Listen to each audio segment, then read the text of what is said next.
Everybody okay? I introduced myself before. My name's Rhonda, okay?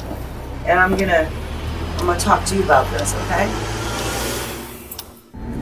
The smile doesn't belong here.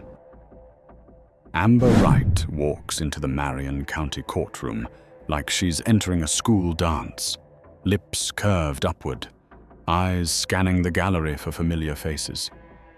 15 years old, blonde hair pulled back tight, orange jumpsuit crisp against the dark wooden benches. The jury stares at her the way people stare at car accidents, unable to look away, and she mistakes their horror for curiosity. She thinks they're wondering about her story. They're not. They already know what she did. 2 weeks ago, a boy named Seth Jackson walked down a dirt road in Summerfield, Florida, believing a girl wanted to fix things between them. He sat in a living room chair, hopeful, stupid with hope. Then came the sound, sharp, final, echoing through walls thin enough to hear everything. A gun fired 4 times, maybe 5. No one agrees on the exact count anymore, but everyone agrees Seth never stood up from that chair alive. His body was burned, dismembered, dumped in a quarry like trash someone needed gone before sunrise. Hi viewers, kindly tell us where you're watching from and what time it is. Amber's mother sits 3 rows back, hands folded in her lap, knuckles white. She doesn't wave, doesn't smile back. Something shifts in her posture when Amber turns around. Something that resembles a flinch, like she's bracing for impact. The prosecutor shuffles papers at the front table, and the judge hasn't even entered yet. But the air already tastes metallic, like blood or fear or both. Amber adjusts her collar, glances toward the witness stand, and her smile widens just slightly. She believes the people she trusts most will speak for her today. She has no idea they're about to bury her deeper than any evidence ever could. Would you smile in court if you thought your family had your back? Summerfield, Florida looks like every other central Florida suburb where nothing should go wrong. Single-story houses with chain-link fences, yards that turn brown in summer.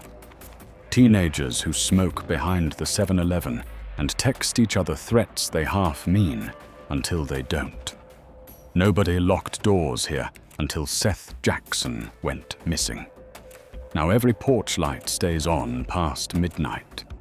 Seth was 16, brown-skinned, quiet in that way that makes teachers think you're paying attention when you're really just avoiding eye contact. He played basketball at the park on weekends, wore the same 3 hoodies in rotation, kept his phone charged in case Amber texted. And she did text a lot. Even after they broke up, especially after they broke up. He thought that meant something. It did. Just not what he thought. Amber Wright had a way of rewriting history while it was still happening. When Seth cheated on her with a girl from Ocala, Amber told everyone he'd shoved her against a locker. When he tried to apologize, she told her friends he'd grabbed her wrist hard enough to bruise. None of it was true. All of it was believed. And once people believe you're a victim, they'll do terrible things to protect you. Michael Bargo believed her. 18 years old, tattooed, eyes always a little too wide from whatever pill he'd swallowed that morning. He wanted Amber the way drowning people want air, desperate and blind. When she cried about Seth, Michael listened. When she showed him a bruise she'd given herself, Michael decided Seth needed to learn a lesson. Kyle Hooper believed her too.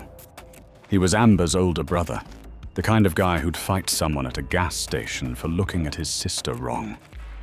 When Amber said Seth hit her, Kyle stopped seeing Seth as a person. he became a problem that needed solving. Before the courtroom, before the jury, before the smile that shouldn't exist. The first crack appeared in a police interview room that smelled like instant coffee and sweat, where a detective named Rhonda leaned back in her chair and let silence do the work lies couldn't survive. If someone you loved lied about being hurt, would you believe them without proof? The breakup happened in a Walmart parking lot, under fluorescent lights that made everyone look sick. Seth told Amber he'd kissed someone else. Amber threw her phone at his windshield. It didn't crack. She wished it had. She wished something would break the way she felt broken, but nothing did. So she went home and started talking.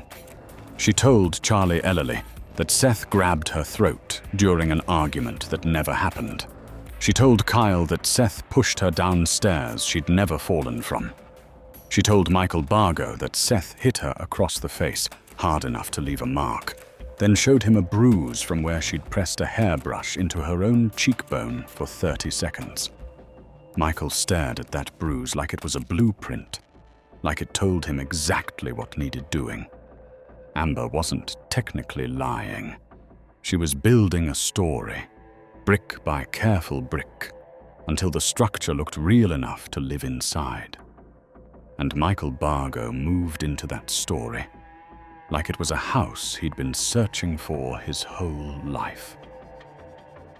He was already angry, already violent in that twitchy, unpredictable way that comes from mixing Xanax with vodka, with cocaine, with whatever else he could find in someone's medicine cabinet. He'd been in juvie twice, expelled from 2 schools, arrested for battery when he was 15. Amber knew this. She chose him anyway. Or maybe she chose him because of it. Kyle Hooper was easier. Brothers don't ask questions when their sisters cry. He saw Amber's red eyes, heard her voice crack when she said Seth's name. And that was enough. He started carrying a wooden board in his truck, the kind used for home repairs, thick enough to do damage. He practiced swinging it when he thought no one was watching. Amber watched. She said nothing. The lie was small at first. Just a sentence. Just a story. But lies grow when you feed them attention. And Amber fed hers every single day until it became something she couldn't control.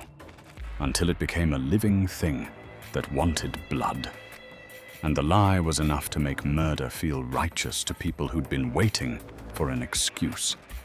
Have you ever told a lie that spiraled so far out of control you couldn't take it back? The text message comes through at 8:47 on a Sunday night. Seth's phone buzzes against his desk, and he picks it up fast. Too fast, the way you do when you've been hoping for something specific. Amber, can we talk? I miss you. 3 words, that's all it takes. He reads it twice, types a response, deletes it, types another. His thumb hovers over the send button for 6 seconds. He wants to say yes. He wants to say he misses her too. He wants to believe this means what it should mean, that she's ready to forgive him, that they can go back to how things were before he messed everything up. He types, when? Amber, now. Come to Charlie's. Just us. Charlie Ellerly's house sits at the end of a dirt road where streetlights stop pretending to reach. Seth has been there before, back when Amber and Charlie were best friends, and he was still Amber's boyfriend, and everything felt easy. He pulls on his shoes, tells his mom he's going for a walk, and heads down 140th Street with his hands in his pockets and hope in his chest like a second heartbeat. The front door opens before he knocks. Charlie stands there smiling, hair pulled into a messy bun, looking normal, looking safe. Amber appears behind her, and she's smiling too, and Seth feels something unclench in his stomach. This is going to be okay. They're going to fix this. "Come in," Amber says, stepping aside. Seth walks through the doorway into the living room. The TV is on, volume low, casting blue light across the couch and coffee table. Everything looks normal. Charlie gestures toward the armchair near the window, and Seth sits, still smiling, still thinking this is about second chances.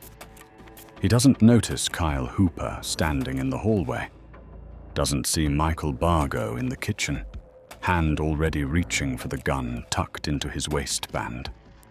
Doesn't hear Amber and Charlie lock eyes for half a second before they both move toward the bathroom.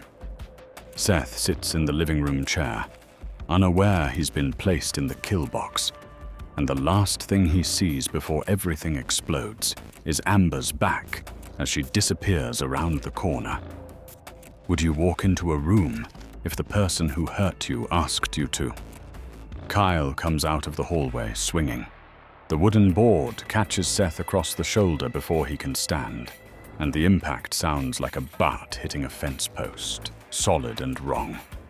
Seth tries to get up, hands raised, mouth open to ask what's happening. But Kyle swings again, this time across the ribs, and Seth doubles over, gasping. "Get the hell out of my house!" Kyle screams. But this isn't his house, and Seth isn't leaving because he can't move, can't breathe, can't do anything but try to protect his head as the board comes down a third time. Amber and Charlie sprint toward the bathroom. Their feet slap against the tile, and the door slams shut, lock clicking into place. From inside, they can hear everything. The thud of wood against bone. Seth's voice, high and desperate, shouting, "Stop, stop, I didn't do anything." Kyle's voice, hoarse and furious, yelling about respect and sisters and things Seth doesn't understand, because none of it's real. None of it ever happened. Then the gunshots. Michael Bargo walks into the living room with a .22 caliber pistol, and he doesn't say a word. He just starts firing. The first shot hits Seth in the chest. The second misses, buries itself in the wall behind the couch. The third and fourth hit center mass, and Seth collapses forward, still in the chair, head dropping to his knees like he's trying to pray. The room smells like gunpowder and copper and something worse. Something meaty and burning that shouldn't exist inside a house where people live. Amber presses her ear to the bathroom door. She hears Michael screaming, "That's what you get! You deserve everything you get!" She hears Seth's body hit the floor when it finally slides off the chair. She hears the moment the noise stops, and the silence that comes after is louder than the gunshots. Charlie is crying, hands over her mouth. But Amber isn't. Amber is breathing fast, heart pounding, but her face is blank. She's listening. She's waiting. She's making sure it's over. The gunshots stop, but the violence doesn't. Could you stay silent if you heard someone dying just feet away from you? Michael doesn't stop when the body goes still. He's screaming, kicking, dragging Seth's corpse across the carpet like it's something that still needs punishing. His eyes are wild, pupils blown so wide there's barely any color left, and whatever drugs are coursing through his system have convinced him this isn't murder. It's justice. Kyle stands in the corner, wooden board still in his hands, breathing hard, staring at what they've done like he's trying to make it make sense. It doesn't. It won't. But it's too late for sense. Now. The bathroom door cracks open. Amber steps out first, Charlie behind her, both of them pale but moving. No one speaks. The smell hits them immediately. Blood, gunpowder, something else underneath that's already starting to rot in the Florida heat. Seth's body lies twisted near the coffee table, eyes open, mouth slack. Amber looks at him for 3 seconds. Then she looks away. "We need bleach," she says. Her voice is steady. Too steady. Like she's reading from a script she practiced. They move fast. Kyle grabs paint buckets from the garage, the kind used for construction jobs, big enough to hold pieces if you make the pieces small enough. Michael is still muttering, still pacing, dragging his hands through his hair and leaving red streaks. Charlie starts scrubbing the carpet, hands shaking so hard the bleach sloshes over the rim of the bucket and burns her skin. She doesn't stop. None of them stop. Because stopping means thinking, and thinking means realizing what comes next. They wrap Seth in garbage bags, black heavy-duty contractor bags that tear twice before they get him fully covered. Michael uses a knife from the kitchen to make the body easier to move, easier to hide, easier to forget. The cuts are messy, frantic, done by someone who's never done this before and doesn't know where to start.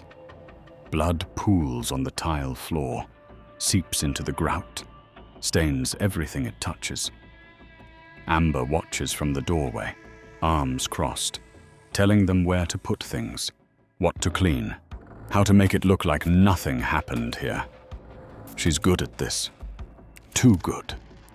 By 3 a.m, the house reeks of chemicals, bleach and ammonia, and something floral from the air freshener Charlie keeps spraying like it'll cover the death. The paint buckets are loaded into the trunk of Michael's car, and they drive to the quarry on the edge of town, the one where kids go to drink and nobody asks questions. They dump everything into the water. The buckets sink fast. The bags take longer, and when they're done, they stand at the edge of the rock pit, breathing hard, waiting for someone to appear, to catch them, to make this real. No one comes. The night stays quiet. And that's almost worse. If you helped cover up a murder, would you be able to sleep that night? Detective Rhonda brings Amber into the interview room on Tuesday afternoon, 48 hours after Seth's mother reported him missing. The room is small, cinder block walls painted beige, a table bolted to the floor, 2 chairs that don't match. Amber sits with her hands in her lap, legs crossed at the ankle, posture straight like she's been taught. She's wearing jeans and a pink hoodie, hair down, makeup light. She looks like every other 15-year-old girl in Marion County. She looks innocent. That's the point. Rhonda sits across from her, manila folder closed on the table, pen tapping a slow rhythm against the edge. She doesn't open the folder, doesn't ask a question, just lets the silence stretch until it gets uncomfortable, then keeps letting it stretch until uncomfortable becomes unbearable. Amber shifts in her seat, clears her throat, looks at the 2-way mirror like she's hoping someone will interrupt. "So," Rhonda finally says, voice calm, almost bored. "Tell me about Sunday night." Amber launches into her story. She went to Charlie's house to hang out. Seth texted her, said he wanted to talk, but she told him not to come because she didn't want to see him. He showed up anyway. She left before things got weird. She doesn't know what happened after that. She went home, went to bed, woke up Monday and heard Seth was missing. She's worried about him. She hopes he's okay. It's smooth, practiced. Every detail lines up just enough to sound real without being too specific. Rhonda nods along, writes nothing down, keeps her face blank. When Amber finishes, Rhonda leans back in her chair and lets another silence build. This one lasts 18 seconds. Amber's left foot starts bouncing. Her thumbnail picks at the cuticle of her index finger, until a thin line of blood appears. "Your brother Kyle," Rhonda says, not asking, just stating. "He was there too, right?" Amber's face doesn't change, but her foot stops bouncing. "Yeah, he lives there." "And Michael Bargo?" "I don't know. Maybe. I left early." Rhonda opens the folder, pulls out a photo, slides it across the table. It's a picture of Seth, alive, smiling, taken 3 weeks ago at someone's birthday party. Amber looks at it, looks away. Rhonda pulls out another photo. This one shows the living room at Charlie's house, carpet soaked dark, bleach stains in a wide circle around the coffee table. "We found blood," Rhonda says. "A lot of it. And before you tell me it's not Seth's, we're running DNA right now." Amber's hands clench in her lap. Her breathing changes, just slightly, from slow and controlled to something faster, shallower. Rhonda watches her the way a hawk watches a field mouse, patient, focused, waiting for the moment to strike. The door opens. Another detective steps in, holding a clear evidence bag. Inside is a cotton swab. "We need a sample," he says to Amber, and her face drains of color so fast it looks like someone pulled a plug. Rhonda leans forward, elbows on the table, voice dropping to something almost kind. "Kyle's talking, Amber. He's in the room next door right now, and he's telling us everything. So I'm going to ask you one more time. What happened Sunday night?" Amber's mouth opens, closes, opens again. And for the first time since she walked into this building, the mask cracks. "Would you confess if you knew someone you trusted was already telling the truth?" Amber tries to save herself by throwing everyone else under the bus. It was Michael's idea. Michael brought the gun. Michael pulled the trigger. She didn't know it was going to happen. She thought they were just going to scare Seth, just talk to him, just make him apologize for the things he did. Except Seth didn't do anything, and Rhonda knows it. And every time Amber opens her mouth, the lies get weaker, thinner, easier to see through. Rhonda pulls out the text messages, the ones Amber sent Seth Sunday night. "I miss you. Come to Charlie's. Just us." The ones that prove she lured him there. The ones that prove this wasn't random, wasn't accidental, wasn't anything except exactly what it looks like. Amber stares at her own words on the screen and says she doesn't remember sending them. Says her phone was acting weird. Says maybe someone else used it. "Who?" Rhonda asks. Amber doesn't answer. Rhonda pulls out the timeline. Neighbors heard gunshots at 9:14. Amber's phone pinged off a cell tower half a mile from Charlie's house at 9:30. She didn't leave early. She was there. She heard it. She stayed. And when Rhonda lays it all out, fact by fact, timestamp by timestamp, witness by witness, Amber's story collapses like a house made of cards in a hurricane. "I was in the bathroom," Amber finally says, voice cracking. "I didn't see anything. But you heard it." Amber's eyes fill with tears. Real ones this time. Not because she's sorry, because she's scared, because the walls are closing in and there's nowhere left to run. "I didn't know he was going to kill him," she whispers. "I swear I didn't know." Rhonda closes the folder, stands up, looks down at Amber like she's something small and disappointing. "You wanted to be the victim," she says, voice flat. "You wanted everyone to feel sorry for you, to protect you, to believe you. And it worked, right up until the real victim ended up dead." Amber admits she was there, admits she heard the gunshots, admits she helped clean up. But she leaves out one detail, the one the courtroom will hear, the one her family already knows. If you could take back one lie that destroyed everything, would you? Or is it already too late? The smile dies the moment Amber's mother takes the stand. Amber sits at the defense table, hands folded, posture perfect, thinking this is it. Thinking her mom will tell the jury she's a good kid, made a mistake, got caught up with the wrong people. Thinking the woman who raised her will save her. Tracy Wright stands in the witness box, right hand raised, swearing to tell the truth, and when she looks at her daughter, there's no warmth in her eyes, no forgiveness, just exhaustion. The prosecutor asks Tracy to describe the night she learned what Amber did.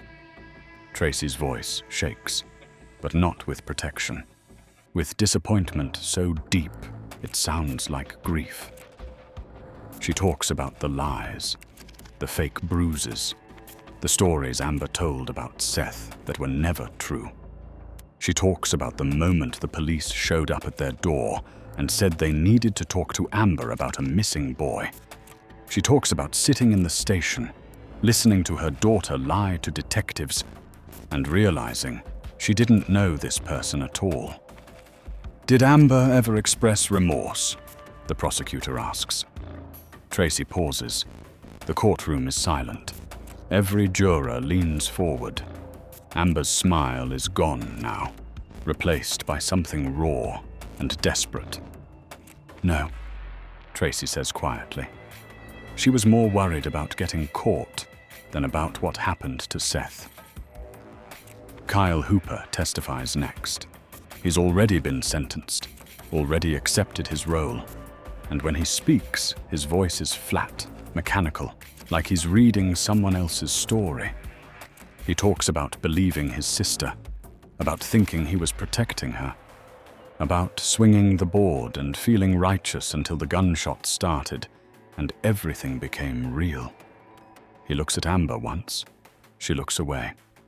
Charlie Ellerly cries through her entire testimony. She talks about the bathroom, the locked door, the sounds. She talks about scrubbing blood off tile and knowing she'd never forget the smell. She talks about Amber standing in the doorway afterward, calm, telling them what to do next, like she'd planned for this, like she'd wanted this. Amber's lawyer tries to redirect, to paint her as a scared kid manipulated by older, more violent people. But every witness says the same thing. She lured him. She stayed. She helped. And when the prosecutor plays the recording of Amber's interrogation, the jury hears her voice, steady and cold, blaming everyone but herself. The judge asks Amber to rise. She stands, legs shaking, and for the first time since this started, she looks at her family. Her mother's face is turned away. Kyle stares at the floor. Nobody meets her eyes. Nobody's here to save her. Would you forgive someone you loved if they destroyed another person's life over a lie? Life in prison without parole. The words land like stones. Amber's knees buckle, and her lawyer catches her elbow, keeps her upright, but she's already collapsing inside. The courtroom erupts in whispers, and Seth's mother sobs in the front row, the kind of crying that sounds like it's being ripped out of her chest. Amber turns to look at her family, one last time. Tracy Wright sits with her hands in her lap, face blank, and when Amber's eyes find hers, Tracy looks down. Just looks down, like her daughter is already gone. Michael Bargo gets the death penalty. Kyle Hooper gets life. Charlie gets 15 years for accessory. And Amber gets wheeled out of the courtroom in handcuffs, still trying to explain, still trying to make someone understand that she didn't mean for this to happen, that it wasn't supposed to go this far. But intent doesn't matter when a boy is dead. When his body was burned and dumped and erased like he never mattered at all. Seth Jackson was 16 years old. He liked basketball. He wore the same 3 hoodies. He answered his phone every time Amber called because he thought she still cared. He walked down a dirt road on a Sunday night with hope in his chest and died in a stranger's living room because a girl wanted revenge for a breakup. Because a lie grew teeth. Because teenagers with access to violence don't always understand what forever means. Amber Wright sits in a cell now, no longer smiling, no longer pretending. She insists she never meant for anyone to die. But the evidence tells a story she never wanted to hear. The texts, the blood, the bleach, the way she stood in that doorway and told them where to put the body. The way she lied to detectives for hours, only breaking when she realized the people she trusted were already telling the truth. A lie can start as a spark, but when it burns others, the truth becomes the only thing left. And sometimes the truth is that you're not the victim. You're the reason someone else couldn't grow up, couldn't go to prom, couldn't fall in love again, couldn't do anything except die afraid in a chair, while people he trusted watched from behind a locked door. Seth's mother visits his grave every Sunday. Amber's mother hasn't visited her daughter since the sentencing. And somewhere in between those 2 absences is the cost of believing your own lies until they become someone else's nightmare. If you enjoyed this story and want more true crime cases that reveal the darkest sides of human nature, subscribe and turn on notifications so you don't miss the next one. Drop a comment below, sharing your thoughts. Your perspective might inspire someone else. And if this story moved you, share it. Because sometimes the most important conversations start with the hardest truths.